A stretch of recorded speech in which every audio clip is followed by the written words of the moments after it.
les doy la bienvenida a Espacio Diverso, una coproducción entre Justicia TV y el Consejo para Prevenir y Eliminar la Discriminación de la Ciudad de México, el COPRED. El día de hoy vamos a hablar sobre las disidencias en los feminismos.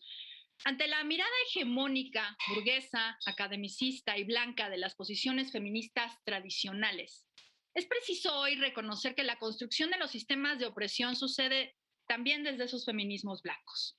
Recordemos que las desigualdades no se dan por separado. Todas las mujeres tenemos una posición en relación con otros ejes de desigualdad. Todas ocupamos un lugar con relación a la clase social, la sexualidad, el origen, la identidad, la corporalidad, etc. Y es a partir de los vectores de opresión que suceden las discriminaciones múltiples y la exclusión, la invisibilización. Al diseñar leyes, política pública o resolver en lo jurisdiccional, pero también en las distintas luchas sociales para la reivindicación de derechos, específicamente la caída del pacto patriarcal en el movimiento feminista, la perspectiva de la diferencia cobra preeminencia, pues nos permite ver cómo se entrecruzan las distintas características identitarias y qué vulnerabilidades o necesidades específicas resultan de esos cruces. Como resultado, podemos repensar y partir de principios más integrales de sororidad, exigencia, acompañamiento, promoción, respeto, garantía y protección de derechos. El COPRED ha abogado y aboga siempre por feminismos incluyentes e interseccionales, por reconocer y nombrar a la diversidad de mujeres e identidades. Por eso nos interesa hablar, por ejemplo, de la perspectiva decolonial, que desde el convencimiento de que no solo se construye desde las élites académicas o de gente que ha tenido acceso al saber reconocido, se nutre de saberes populares, comunitarios y memorias, y construye una crítica a la manera lineal en que otros feminismos han planteado la emancipación de las mujeres o de las sexualidades y géneros no binarios. O del feminismo negro, que plantea la necesidad de superar esa mirada que intenta explicar la opresión de la mujer en un sentido general para apuntar que es necesario entender su opresión desde una mirada que atienda no solo al género, sino también al origen étnico, a la clase, a las identidades y orientaciones sexuales. Del mismo modo, es reconocer y nombrar otros posicionamientos y movimientos de mujeres que incluso ya no encuentran afinidad o acercamiento con la denominación feminismo por diversas razones. En suma, todos ellos implican reconocer la diversidad de mujeres y las diferentes opresiones que las atraviesan y se entrecruzan o les afectan de manera diferente desde una lectura no colonial, no neoliberal.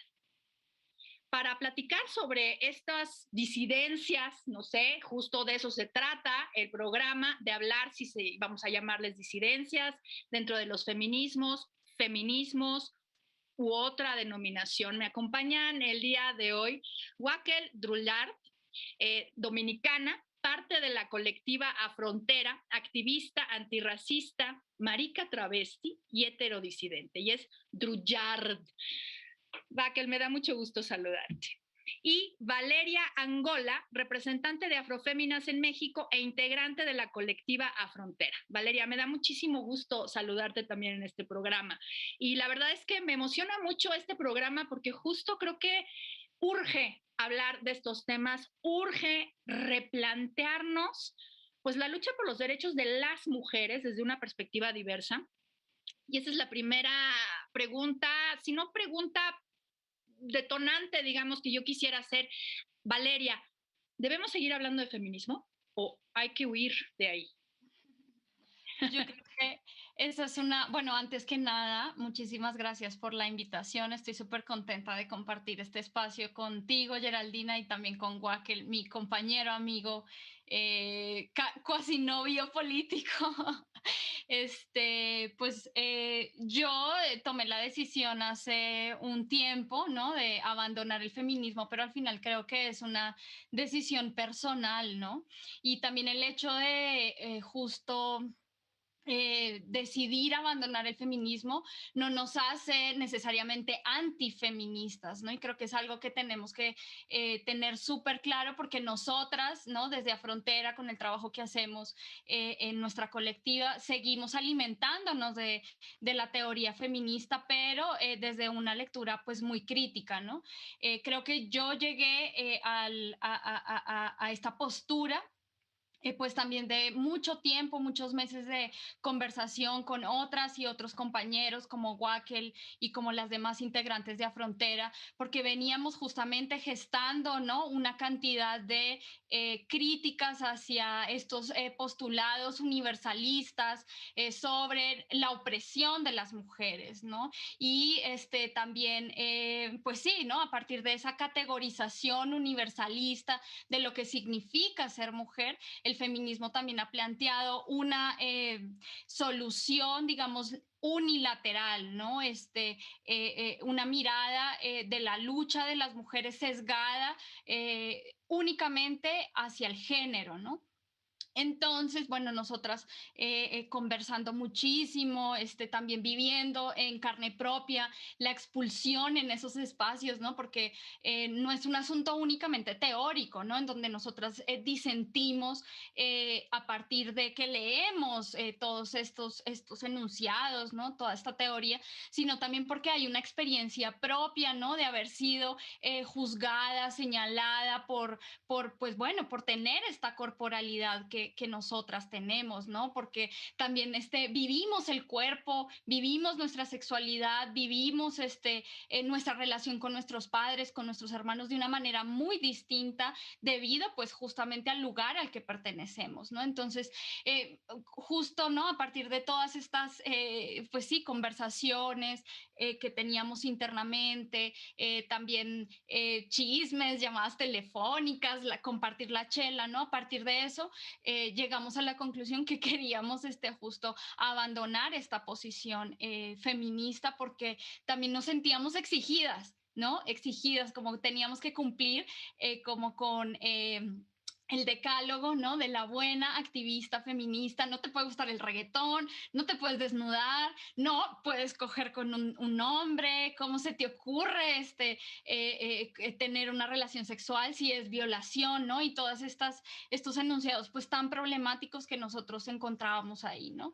Claro, también sabiendo que hay una diversidad de posturas dentro del feminismo, pero dijimos, ya no nos interesa reformar el feminismo, ¿no? Necesitamos salirnos de ahí y construir algo nuevo porque definitivamente esta lucha constante, ¿no? Con otras compañeras es muy, muy cansada, ¿no? Entonces, pues eso, ¿no? O sea, yo creo que es una decisión personal, pero tampoco se trata pues de antagonizar con otras feministas. Nuestras principales alianzas en la frontera también están con feministas, ¿no?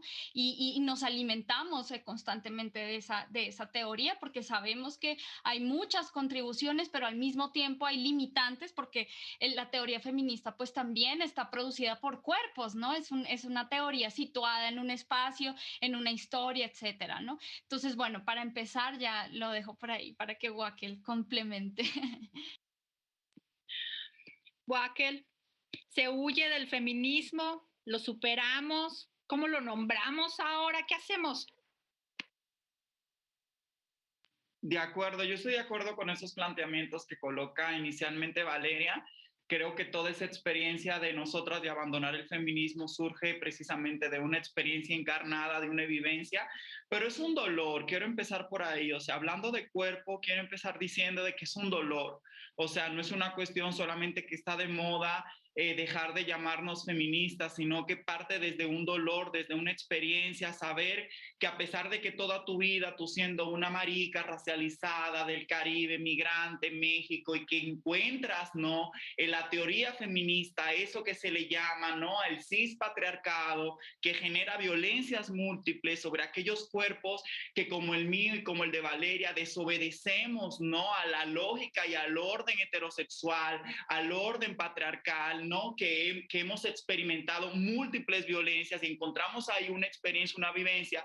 Yo me encontré con un feminismo que me dije, a ver, que me dijo literalmente, a ver, nosotras las feministas y el feminismo no es la madre de todas las luchas, ¿no? Busca tu otra lucha, ¿no? Y yo le platicaba y le decía, no, pero a ver, es que esto que experimenté en una familia muy particular, en una sociedad, en una nación muy particular, estos parámetros que determinaban y que demandaban de mí, ¿no?, cierto comportamiento de masculinidad que se alinea a lo hegemónico, no a la masculinidad hegemónica, y le preguntaba, y a esto, ¿cómo se le llama a este tipo de violencia? ¿Acaso ustedes como el feminismo, o sea, el feminismo no se propone justamente poder denunciar esta lógica patriarcal, ¿no? Que instaura sujetos muy fijos, ¿no? Muy determinados, un hombre, una mujer con roles sociales muy claros, ¿no? Que se van alineando a una lógica capitalista, a una lógica moderna, etcétera. Y me dijeron, sí, pero aquí este espacio es un espacio seguro hecho por y para mujeres. Y le pregunté, entonces, ¿qué es una mujer, no? Yo entendiendo, ¿no? Que una mujer y un hombre, que todas estas identidades sociales vienen siendo un constructo histórico y social, ¿no?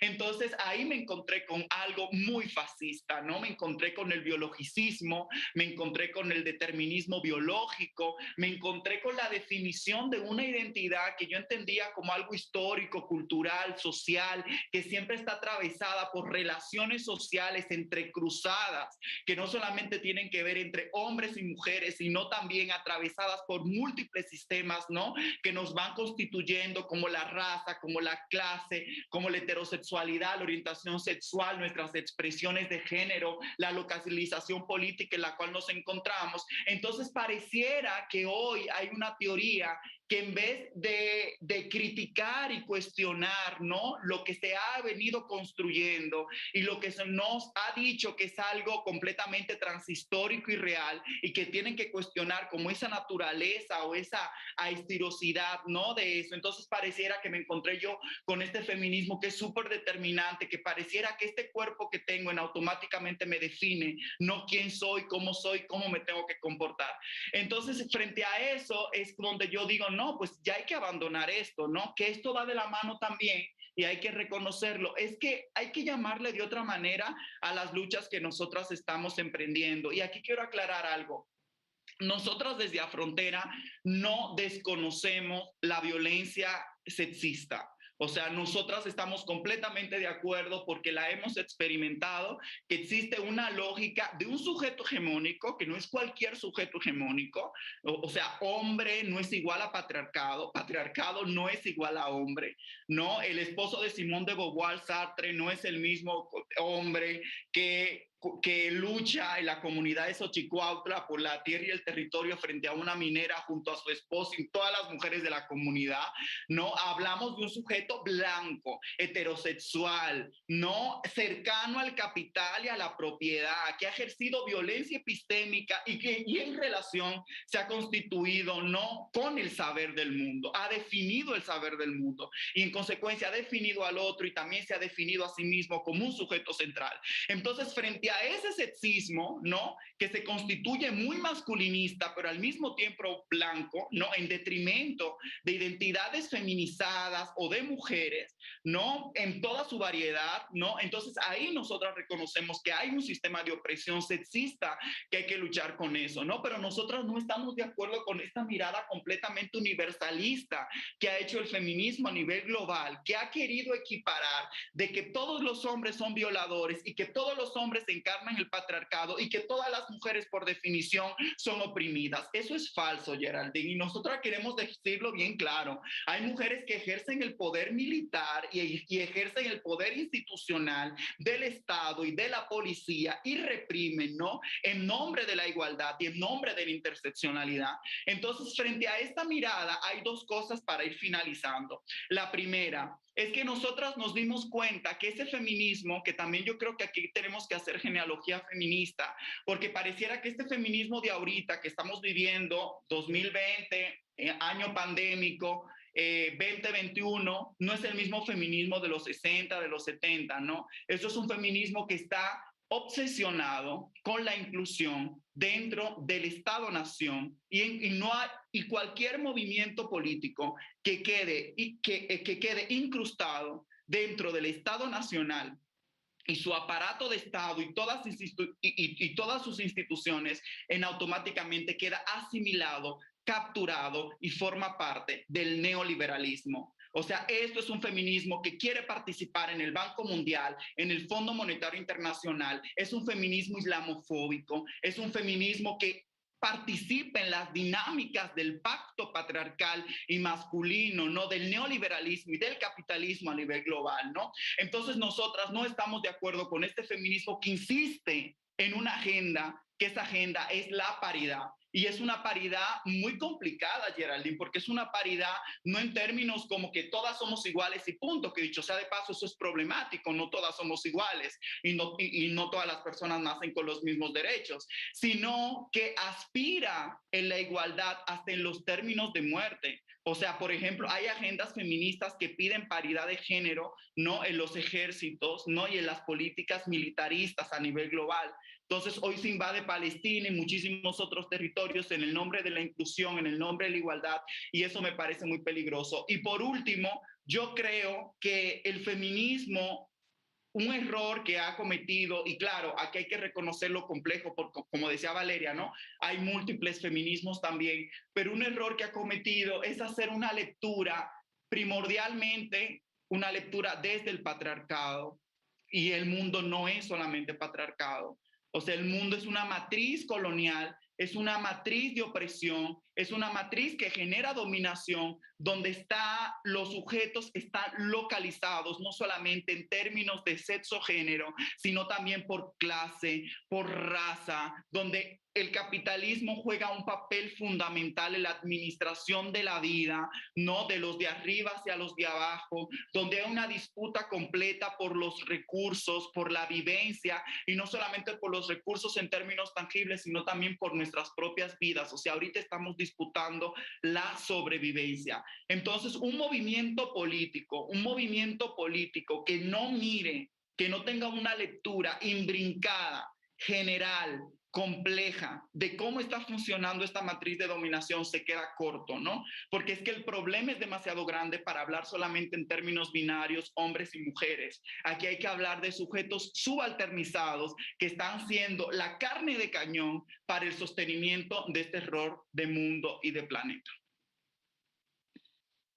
Wow, tantas cosas que comentar a eso, pero creo que justo, o sea, aquí el tema sería entonces partir, digamos, de esta que tú llamas la matriz de dominación, desde una mirada mucho más amplia de todos los sistemas de opresión, sería, ¿no? O sea, ¿sería esa la propuesta, digamos, Wakel? Claro, tener una mirada más amplia, pero no solamente una mirada en términos de reconocer el problema, de decir, ok, hay personas de clase de abajo, hay personas de clase de arriba, hay personas negras, blancas, porque eso es lo que hacen. Eso es lo que hacen las instituciones, incluso eso es un problema de la interseccionalidad que ha sido denunciado por muchas feministas decoloniales como Mara Vivero, Yuderquis Espinosa, Oche Curiel, etcétera. O sea, esto no se trata, lo que está haciendo el Estado y las instituciones, Geraldine, es reconocer que hay un problema en diferentes ámbitos y decir, sí, claro, hay clasismo, hay racismo, hay patriarcado, pero es que no es eso. Lo que hay que reconocer es que este sistema produce sujetos muy específicos, ¿no? Sujetos muy específicos que viven una subalternidad, ¿no? Y desde ahí tenemos que articular nuestros movimientos sociales, porque es que el feminismo se queda solamente en una política de reconocimiento. Entonces parece que tú agarras y le pones ahí como que reconoces todos esos vectores de opresión y en automático parece que es inclusivo, ya sabes, como ya bueno, perdónenme el ejemplo, bueno, no voy a poner ese ejemplo, pero no se trata de eso, es algo más complejo por ahí, ¿no, Val? No sé qué opinas tú. No, pues el tema de la interseccionalidad es algo que nos hemos venido cuestionando recientemente y para mí el problema de la interseccionalidad, ¿no? Como concepto es que representa los sistemas de opresión de manera fragmentada. ¿No? Y se ha dicho, ¿no? Es para fines analíticos que tenemos que mostrar que mujer va por un lado, ¿no? Ya saben, esta metáfora que construye Kimberly Crenshaw, ¿no? Y ella utiliza esta imagen de las avenidas para decir, bueno, por aquí va la categoría mujer y por aquí va la categoría negra o raza y se intersectan en ciertos puntos, ¿no? Y para mí el problema es la manera, o sea, de la interseccionalidad es la manera, pues no solamente de representar los sistemas de opresión, sino de entenderlos, ¿no? O sea, los entiende de manera fragmentada, por lo tanto los representa fragmentadamente. Entonces, lo que nosotras decimos es que, bueno, más bien pensamos los sistemas de opresión como una fusión, ¿no? Como una imbricación, como una, una gran masa que toda convive, ¿no? O sea, claro, puedes pensarlo de manera separada, pero no, digamos que no sucede así, ¿no? Entonces, además, o sea, para mí el principal problema de la cuestión de la interseccionalidad es que se piensan las violencias de forma sumatoria. Entonces, soy mujer, pero además de mujer soy negra, pero además soy migrante, pero además soy lesbiana, pero además tras, ¿no? Y pareciera que entonces hay unos sujetos más oprimidos que otros cuando sabemos que, y además colocan los sujetos en posiciones fijas, ¿no? Cuando sabemos que las relaciones, ¿no? En la vida cotidiana es mucho más complejo que eso, ¿no? Y creo que Mara Viveros en uno de los textos que ella hace, habla sobre esto precisamente, ¿no? O sea, pareciera, ¿no? Que uno congela, ¿no? El hecho de que ser hombre es un privilegio instantáneamente, ¿no? Y hay muchas situaciones en que incluso los hombres racializados, negros, indígenas, están por debajo, digamos, si uno imagina una escala, una pirámide de opresiones, que algunas mujeres negras, ¿no? Entonces, nos hace falta miradas mucho más contextuales sobre los problemas, ¿no? que tenemos en nuestros espacios cotidianos, en nuestros barrios, en nuestras comunidades, para entender justamente cómo se da la opresión, ¿no? Y lo que nosotras decimos es, bueno, o sea, lesbiana, por ejemplo, no es distinto o no es una diferencia tan abismal, ¿no? Con respecto a otra identidad política de la opresión, por ejemplo. Tenemos que hacer una pausa, perdóname que te corte, pero tenemos que hacer una pausa muy rápida, Valeria, y ahorita regresamos con eso, porque justo traía yo una cita de Ochi Curiel sobre el tema de interseccionalidad y regresamos con esto. No le cambien porque estamos hablando sobre disidencias en los feminismos y está buenísimo el programa. Ahorita nos vemos. Pues estamos de vuelta en Espacio Diverso y estamos hablando sobre disidencias en los feminismos. Y nos quedamos justamente hablando sobre el concepto de interseccionalidad. Para Ochi Curiel, la interseccionalidad en realidad tiene una intención política, digamos, reivindica esa diferenciación, porque habla de que hubo esta intención de llamarle a la gente negra, lesbiana, indígena, empobrecida. Y ella critica a través de este concepto de interseccionalidad que la reivindicación de la diferencia no puede ser el fin, que debe ser desbaratar justamente esos conceptos que nos hacen ser negra, lesbiana, empobrecida, indígena, y que son justo los sistemas de opresión. Dice Ochi Curiel, la lógica neoliberal al reconocer esa diferencia genera políticas públicas diferenciadas que no hacen desaparecer los sistemas de opresión porque ello se sostiene en el sistema moderno colonial. Y este es justamente un poco por donde iba Valeria y te interrumpí, pero quería yo hacer la cita de Ochi Curiel porque de verdad creo que hay que ponerlo como tal sobre la mesa y discutirlo. Entonces, Valeria, por favor, si quieres continuar con tu idea. Gracias. Sí, justamente eso, ¿no? Que yo pienso que la interseccionalidad más que todo nos ha hecho entender que el diferente es incluso opuesto a nosotros, o sea que hay diferencias muy abismales entre grupos que son oprimidos, ¿no? Y claro, y la interseccionalidad pareciera que se queda solamente en una reivindicación de la diferencia, ¿no? De la identidad. Yo necesito, por ejemplo, y esto es muy complicado que lo diga, ¿no? Que el Estado mexicano me reconozca como mujer afromexicana y la lucha se queda ahí, ¿no?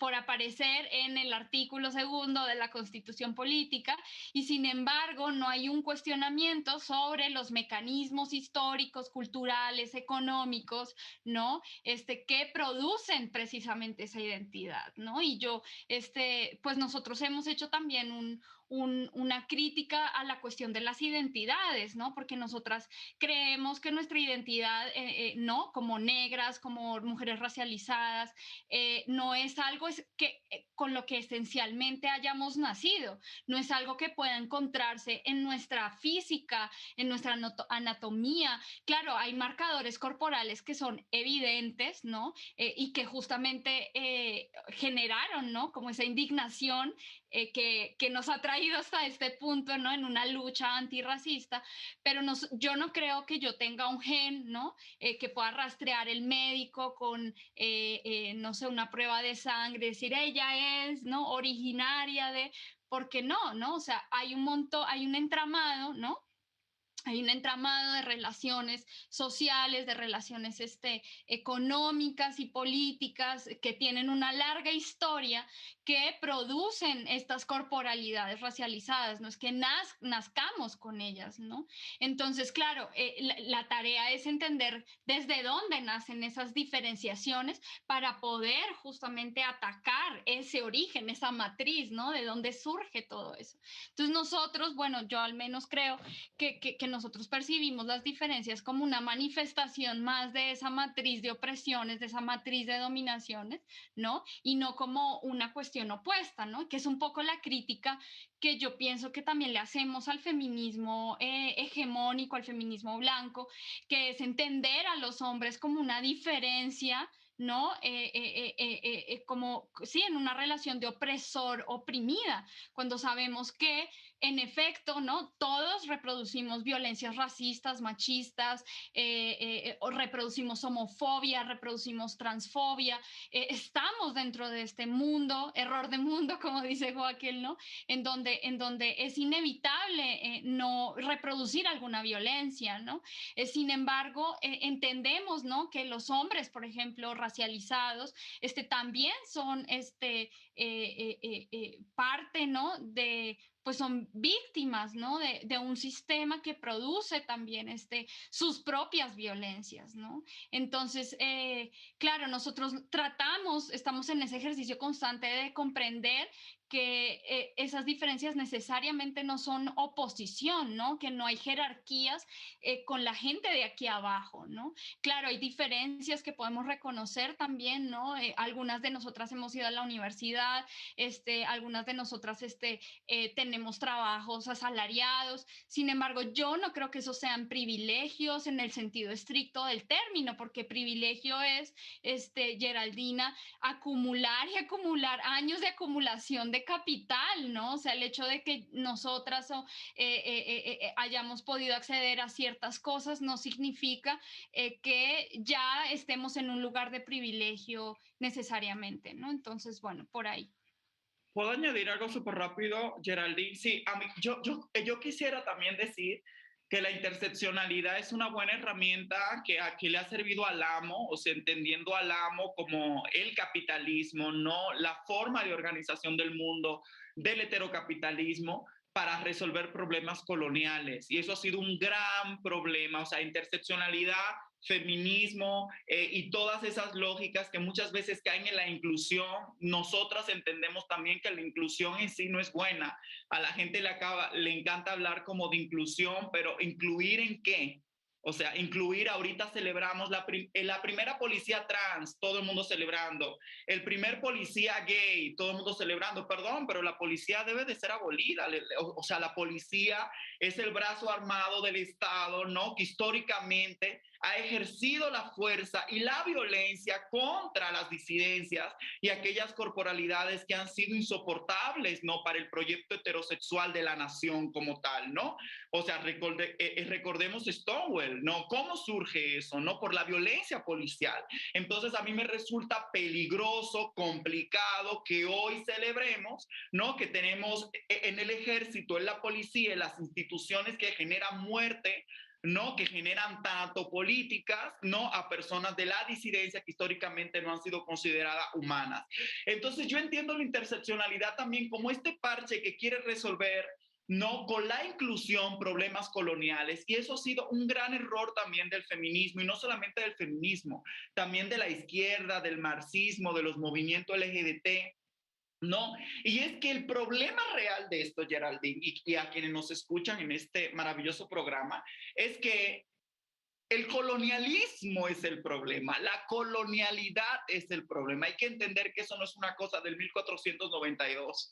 Es que en ese momento se constituyó o sea, el mundo se constituye por jerarquías, donde hay seres más importantes que otros, donde hay ciudadanos de primera, donde hay seres humanos, donde hay vidas que valen la pena ser lloradas y vividas, no pensando en Judith Butler, donde hay otras que tienen que sostener la vida de quienes están arriba, donde hay vidas que son, que son perdibles, que no son centrales, que no son importantes, ¿no? Para sostener la guerra, entiéndase que hoy todavía hay muchísimos conflictos armados en todo el mundo y no hay que irnos lejos. México está militarizado, hay conflictos por tierra y territorio de pueblos indígenas por todos lados. Para sostener el conflicto y la guerra, es porque también hay que sostener el comercio de armas. Esos son millones y millones de dólares, ¿no? En los principales mercados internacionales. Esos flujos y esos movimientos es lo que sigue perpetuando esta economía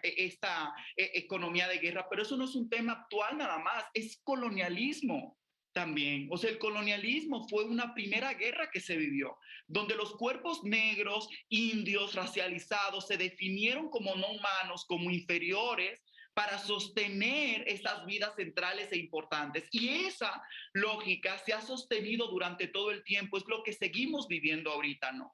Entonces nosotras creemos, regresando a esa primera pregunta que tú hacías, ¿qué onda con el feminismo? ¿Lo abandonamos, nos inventamos otra cosa y que luego nos metimos en la interseccionalidad?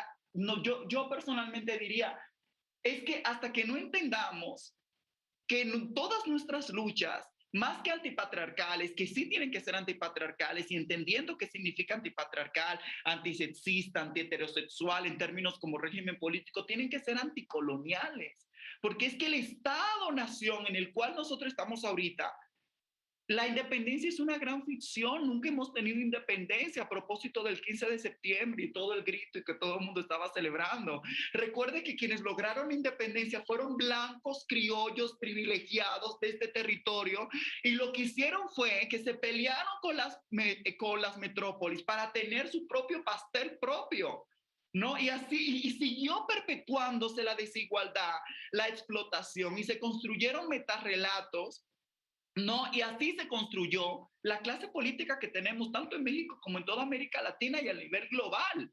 O sea, ¿por qué razón cada día, pues ahorita en la pandemia, ¿no? Ahorita en la pandemia se ha visto exacerbada, ¿no? La explotación, la desigualdad y cómo las personas, o sea, las personas que murieron, ¿no? Y que pusieron su vida en las primeras líneas, precisamente fueron personas que están construidas en la zona del no ser y en una condición de subalternidad, ¿no? Quienes nunca se guardaron. Seguro mucha gente aquí vio, ¿no? Que los primeros meses de la pandemia, la señora que vendía el mazapán en la esquina, nunca se guardó, ¿no? Entonces, porque no todo el mundo tiene ese privilegio del home office, de conectarse a través de un Zoom, etcétera, etcétera.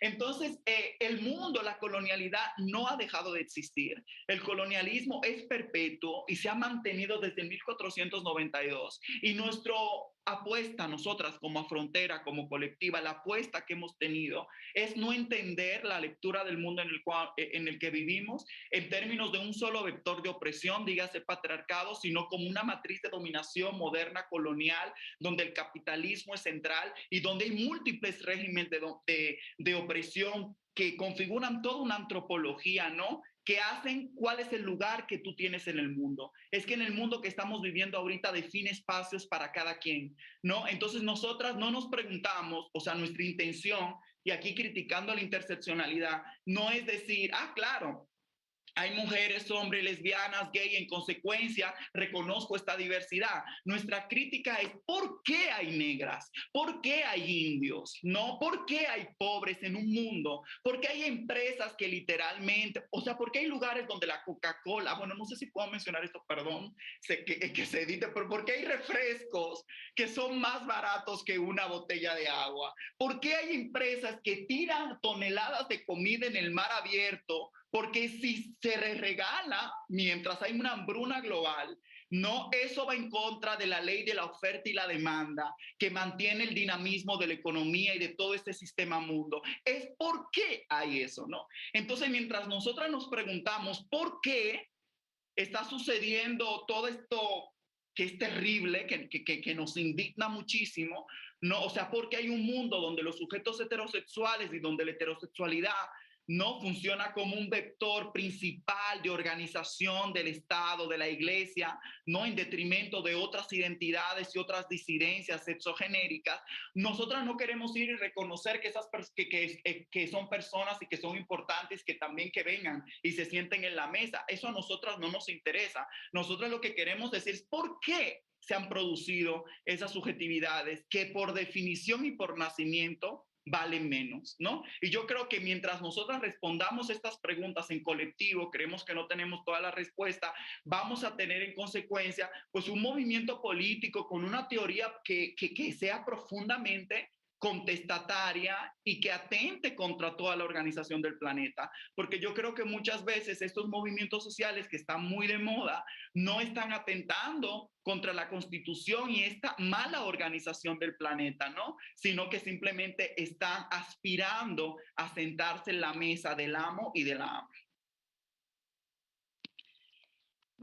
Wackel, ¿por qué te digo Wackel? Ya te bauticé, perdona. Ya como tú quieras, Geraldine, está bien. Perdona. Wackel. Antes de hacerte una pregunta más complicada, con todo lo que estabas mencionando sobre las armas o las herramientas del amo, ¿cuál es su opinión con respecto a los feminismos punitivistas? ¿Quién contesta? Valeria. Pues si quieres, dale, Val, ¿no? Sí, no, pues es que, bueno, es que estos feminismos punitivistas, o sea, participan justamente pues de esa blanquitud, ¿no? Esa blanquitud que nosotros nos proponemos denunciar y posteriormente abolir también. Es muy complicado ver, ¿no? Estos feminismos o estas feministas pidiendo cárceles, pidiendo leyes, pidiendo penas, pidiendo, pues sí, más cárcel para violadores, o haciendo estas bases de datos, ¿no? Que al final terminan criminalizando, ¿no? A hombres racializados. Nosotros en nuestro manifiesto tenemos una parte sobre eso, en la que decimos que sabemos que, o sea, no queremos apelar a esas leyes del Estado porque sabemos que al final se van a regresar en nuestra propia contra, ¿no? Sabemos que justamente pues todo ese aparato pues sí, del Estado, ¿no? En conjunto con la cárcel, en conjunto con la policía, en conjunto con pues sí, todos estos cuerpos de leyes en los cuales ellos respaldan su accionar racista, pues son justamente para aprisionar a los cuerpos racializados libres, ¿no? Nosotras tenemos muy en cuenta que el surgimiento de las cárceles tiene que ver profundamente con la libertad de las personas racializadas, ¿no? La esclavitud es abolida, pero inmediatamente surge la cárcel, ¿no? Y surge la cárcel con una cantidad de aparatos que llevan, que convocan a las personas a ese encerramiento, a ese encarcelamiento para seguir explotando sus vidas y para no alterar pues una jerarquía que ya se impuso, ¿no? Un orden racial que ya se impuso, ¿no? Entonces, nosotras pues sí, somos muy críticas con eso, ¿no? Sabemos que la cárcel no resuelve ningún problema de fondo, sabemos que al final pues sí, es como atarse una soga al cuello, ¿no? Y que no está generando ningún tipo de pedagogía, por ejemplo, en los hombres que pretendemos también que reflexionen sobre las violencias que son capaces de ejercer, ¿no? La cárcel no resuelve ningún problema, ¿no? Al contrario, yo creo que nos decía alguien en alguna entrevista en el podcast que tenemos con otras amigas en Afrochingonas, nos decía que la cárcel es la universidad del crimen, ¿no? En la cárcel, aquel que no es criminal aprende, ¿no? Todas las formas de robar, de conseguir cosas de manera indebida, por decirlo así, ¿no? Entonces, sí, o sea, las cárceles pues le sirven, ¿no? Le sirven a este sistema capitalista, este sistema racista que quiere matar a estas vidas que Wackel comentaba que no importan, ¿no? Pero no le sirve a las personas, ¿no? Yo no creo que haya ningún tipo de justicia en encerrar a alguien, ¿no? Pues claro, el feminismo ha sido muy partícipe de estas lógicas, ¿no? Estas lógicas punitivas, no solamente, pues también, ¿no? Estas denuncias públicas. Nosotros también hemos reflexionado sobre el Me Too, el escrache público, también es una manera de punitivismo, ¿no? No solamente, o sea, es la manera en la que pensamos la cárcel en nuestras vidas privadas, ¿no? En nuestras vidas, en los espacios comunitarios en los que estamos participando y construyendo, y creemos que ahí no hay nada transformador, ¿no? En estas lógicas de escrachar, de exponer, ¿no? Nosotras no consideramos que sea justicia el hecho de colocar el nombre de un fulanito que violentó a una compañera en internet y decir, él es un violador, eso no, yo creo que ahí no hay ninguna reparación. Yo creo que tenemos que repensar, ¿no? Y en parte mucho del trabajo que también hemos hecho en la frontera, pues ha sido como de repensar esas lógicas, ¿no? De castigo y de cómo, pues sí, recomponer y cómo diligenciar los conflictos dentro de nuestras comunidades, pero no queremos apelar a una cárcel porque sabemos que hace parte, pues, de todo ese aparato en el que está, pues, montado, ¿no? El racismo. Muchas gracias, Valeria. Y justo, ¿no? Era un poco por donde lo queríamos llegar. Wackel, vamos a hacer una pausa y si quieres, ahorita regresamos con tu intervención. Sí, el tiempo se va súper rápido, siempre en Espacio Diverso, esto se va como agua. Vamos a hacer una pausa. Estamos en Espacio Diverso hablando sobre disidencias en los feminismos. No le cambien, que está buenísimo.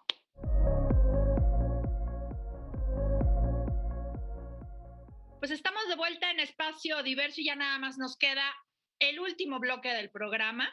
Y Wackel, ibas a intervenir, así es que por favor, adelante. Sí, buenísimo. Solo quisiera apuntar y complementar un poquito lo que dice Valeria, lo cual suscribo completamente, y es que hay que entender algo. Y hablando de este tema que nos convoca, ¿no? En este programa, que es la disidencia en los feminismos. Y disentir significa no estar de acuerdo y decir y hacer las críticas que tenemos que hacer, ¿no? Porque consideramos que son primordiales, fundamentales para avanzar y para construir puentes. Entonces, en ese sentido, algo en lo cual nosotros estamos completamente de acuerdo es que en el Estado no hay liberación, o sea, hay un constante como apelar al Estado, a las instituciones, a ser incluidas, a formar parte, pensando que utilizando las herramientas del amo, en este concepto de Audre Lorde, ¿no? Vamos a lograr alguna clase de liberación o desmontar esta matriz de opresión. Y nosotras creemos que no, o sea, que una de las alternativas y de las cosas que tenemos que buscar justamente es pensar otras formas y otras maneras que se escapen y que se fuguen, ¿no? A las lógicas del amo. ¿Por qué? Porque el punitivismo precisamente es una herramienta por excelencia de los estados nacionales. O sea, el punitivismo, la lógica del punitivismo es lo que permite, en primer momento, individualizar y responsabilizar al individuo, a la persona, en una sociedad donde los problemas son estructurales y coloniales. O sea, el racismo, la violencia de género, ¿no? Y muchísimas otras formas de violencia que podemos vivenciar, experimentar y ver todos los días, ¿no? No simplemente significa algo que reproduzca a una persona, sino que es reproducido por todo un aparato y por todo un sistema, ¿no? Que perpetúa, ¿no? Esa violencia institucional, esa violencia estructural. Entonces, aquí vemos que un Estado ejerce violaciones a derechos humanos por acción o por omisión, pero al final, ¿no? Responsabiliza a un individuo. Y nosotras lo que creemos es que justamente hay que ver el problema estructural, qué es lo que está generando, porque, por ejemplo, algo súper fundamental y súper importante es que muchas de las violencias que cometen, y con esto ahorita Valeria nos escrachean y nos cancelan porque van a decir que estamos defendiendo a violadores y a hombres, lo cual no es la intención y lo queremos poner muy claro, pero muchas de las violencias que se cometen en el plano de género tienen que ver con la obediencia a un mandato de masculinidad. Y estoy pensando mucho en Rita Segato, ¿no? A un mandato de masculinidad. ¿Qué significa ser un hombre en una sociedad heterosexual? ¿Cuáles son las características? ¿Cuáles son los espacios que tiene que ocupar? ¿Cuáles son los roles que tiene que personificar, ¿no? Entonces, mucho de esto, o sea, si bien es cierto, tenemos que hablar de estas violencias, pero lo real es que hay un mandato de masculinidad que es perpetuado, ¿no? Y es personificado por las instituciones, por la escuela, por el Estado y por todo el aparato cultural en el cual estamos metidas ahorita, ¿no? Entonces, para nosotras es fundamental reflexionar, no en términos estructurales, no las violencias y no en términos individuales. Y otra cosa que quiero apuntar también sobre el punitivismo es que el punitivismo es lo que permite la construcción de una ciudadanía y la construcción de un criminal. Y eso hace de que haya personas que se sientan a salvo, buenas, ciudadanas, que crean que todo lo que tienen fue porque le echaron muchas ganas, ¿no? Y porque trabajaron mucho, y que hay otras personas que tienen lo que tienen, que están en la cárcel porque se lo merecen y porque fueron personas que no fueron buenas ciudadanas, ¿no? Y de esa manera el Estado perpetúa el pacto social, el contrato social, y se instaura como el garante. Sabemos que las policías no nos defienden y eso todo el mundo lo sabe. Sin embargo, el Estado utiliza el aparato armado, no de la policía, no de los cuerpos castrenses, donde la única garantía para poder sostener la policía es que hay una cárcel si te portas mal, y si te sales del huacal, te meto a la cárcel, ¿no? Entonces aquí estamos hablando de otra cosa. El punitivismo es un monopolio de la violencia, y yo creo que hay que disputar también esos monopolios que tiene el Estado.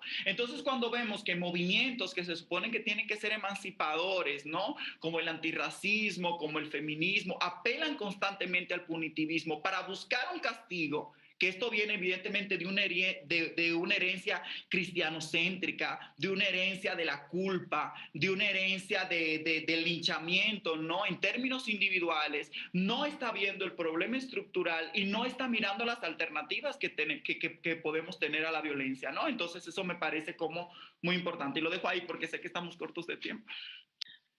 Desafortunadamente, pero seguro vamos a tener una parte 2 de este programa. Valeria, ¿qué toca hacer ahora? Nos vamos para atrás, deconstruimos, volvemos a construir, tiramos el andamiaje. ¿Qué sigue? Pues yo creo que lo que Guaquel dice, siguiendo como la idea de lo que Guaquel plantea, yo creo que construir autonomías, pero autonomías comunitarias, o sea, tratar de fugarnos todo el tiempo del control del Estado para resolver nuestras cosas. Es una tarea que yo creo que solo podemos hacer de manera comunitaria, ¿no? De manera colectiva.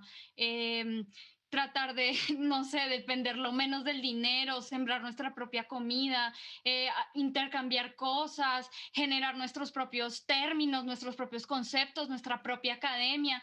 Creo que sí, hay que fugarnos todo el tiempo del control de las grandes instituciones, del Estado, y pensar esa autonomía no solo en términos individuales, es mi decisión, yo tomo, es mi cuerpo y yo decido, sino ¿no? Pensarlo como de manera, sí, con todas y todos y todes, ¿no? Creo que eso es fundamental para poder... pues sí, crear otros mundos y poder, o sea, crear otros mundos para escapar de este. Sino escapar de esa lógica individualista que justamente tiene que ver con el Estado liberal y con toda esta construcción del Estado-nación y de todo lo que han venido criticando. Wackel. Pues sí, yo también completamente de acuerdo. Yo quiero recomendarle a toda la gente que nos está siguiendo que lean a Gloria Saldúa. Fue una gran chicana. A mí me ha ayudado mucho a ser una persona más feliz en este mundo que está terrible. pero ella tiene una idea, bueno, que pensó también colectivamente con otras chicanas, que es la idea de puente, y yo creo que todas debemos de ser puente, ¿no? ¿Qué significa puente? O sea, un puente siempre tiene como la intención de hay un abismo, ¿no? Hay algo que está fracturado, que está roto, que no hay formas de vínculo, ¿no? Y al mismo tiempo significa un atravesar, un cruzar, un caminar, un movimiento constante, algo muy fronterizo, ¿no? Yo creo que ser puente es una apelación directa a la solidaridad.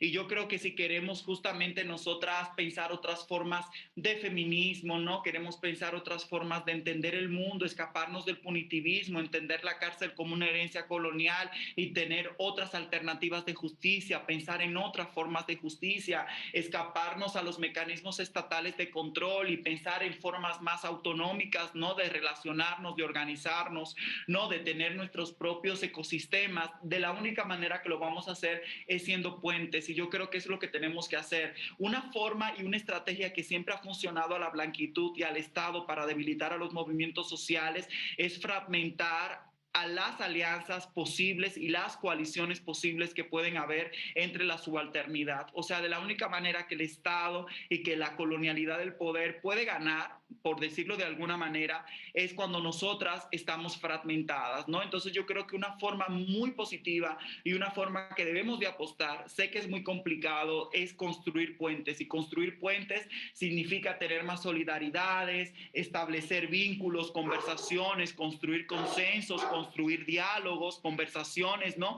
Que nos den la oportunidad de escucharnos, porque siento que no nos estamos escuchando y constantemente queremos hablar estoy pensando ahorita en María Lugones, y en realidad lo que tenemos que hacer es hablar con, ¿no? O sea, yo quiero hablar contigo, Valeria, yo quiero hablar contigo, Gerald, yo quiero hablar con muchas personas.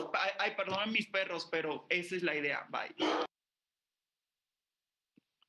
Claro, claro, claro, y que justamente es un poco lo que apelamos desde el COPRE de repente con estas posturas que excluyen a ciertas personas o a ciertas identidades, ¿no? Eh, no es un pastel que se va a acabar, ¿no? O sea, creo que entre todas, todes, todos podemos conversar y podemos, bueno, pues repartirnos, digamos, esta vida, ¿no? Que no es finita, no se va a acabar si unos llegan antes, si unas llegan antes. ¿Dónde les pueden localizar, Valeria?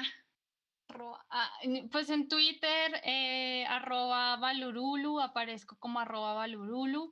También en Instagram aparezco con el mismo @. Y pues tenemos redes sociales en La Frontera, estamos como a Frontera Colectiva, y ahí también nos pueden escribir. Nosotras tenemos grupos de estudios mensuales y pues recibimos a gente de todas partes, de todas condiciones, hombres, mujeres, de muchas edades y de muchas profesiones, pues justamente para atender estos puentes de los que platicamos. Y pues sí, ahí nos pueden seguir y ahí podemos seguir la conversación. Wakel. Sí, igual yo estoy como Wakel Chanel en Twitter, en Instagram, y también son las mismas redes de Afrontera. Y nada, suscribo lo que dice Valeria y estamos por aquí para lo que necesiten. Un abrazo. Muchísimas gracias. Pues busquen tanto a Valeria como a Wakel, a Frontera. Yo la verdad es que he aprendido mucho desde sus perfiles y desde las publicaciones que tienen de A Frontera.